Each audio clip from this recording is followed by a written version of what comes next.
kulan wacan oo wanaagsan waa qaybtii 58aad ee sheekadii la magac baxday laab mid ah iyo lur jaceyl oo aad u xiiso badan dhageysan haboon.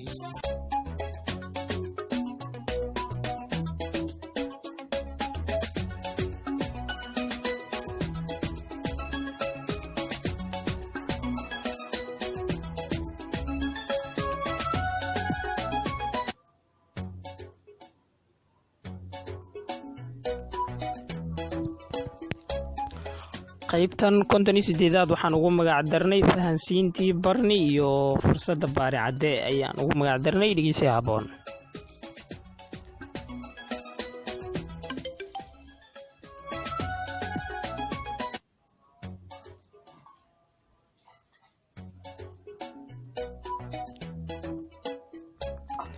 السلام عليكم baarigayga iyo waran macaankaygiiyo seedii tahay markii intaaba uu ka maqlay afka gacalisadiisii ayuu dareemay furfurnaan waxaanu kaga warbixiyay xaalad walba jirtay iyo arrimihii ay u diratay waxaanu u sheegay inuu ku fashilmay balse Barni waxay u tabisay qorshe kale oo aabaheed wax lagaga dhaadhicin karo asna uu la fahmay arinta in xooga ah sheekooyin kale markay isdaafsadeen ayay u soo daadagtay Barni in ay ku tala jirto qorshaha fiiso zamaynta ay ku keeni lahayd halkii joogto waxayna tiri macaane kulli hadda waan diyaariyay safarkan ku soo wadi lahaa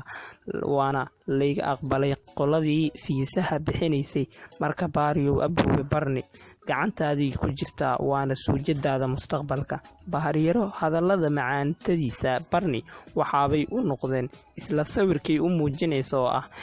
in Barni marwadiisi tahay waxaanu yiri asagoo dhool cadeynaya misna hadalla kaftan ahna marinaya ayuu yiri xabiibti ka waran arooska kadib maxaan sameyn lahayn ii sheeg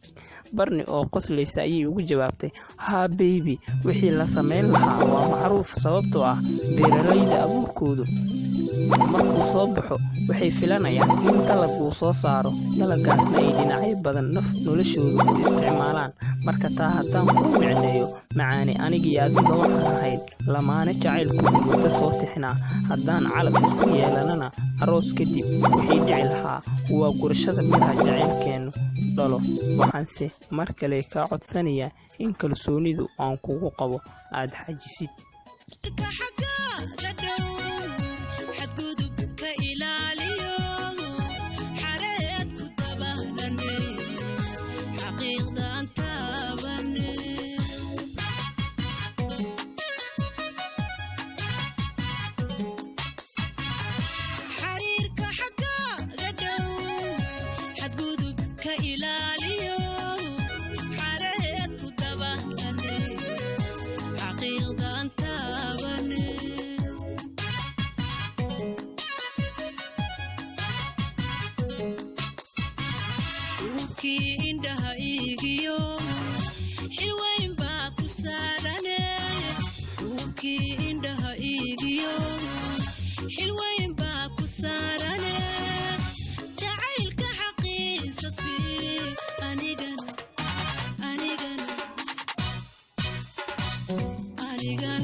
حسدان حسبت من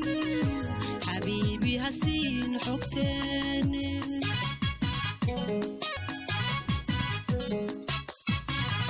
حماسة إلى وداع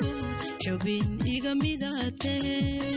حسدان حسبت من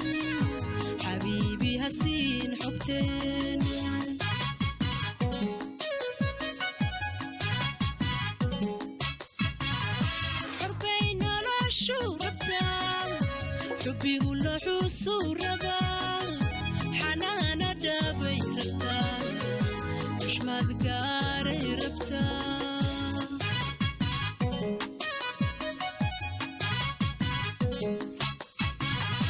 قربين ولا شو ربتا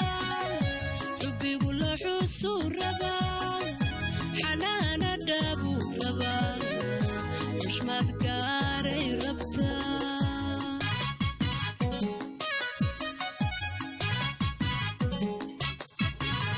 وكي عندها إيجيو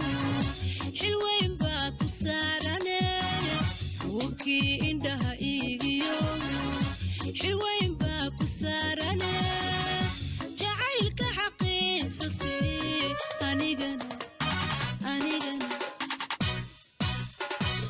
أنيقنا إحال مري كدوري مركات dhegeystayaal waxaa halkaan nooga dhan qaybtii 58aad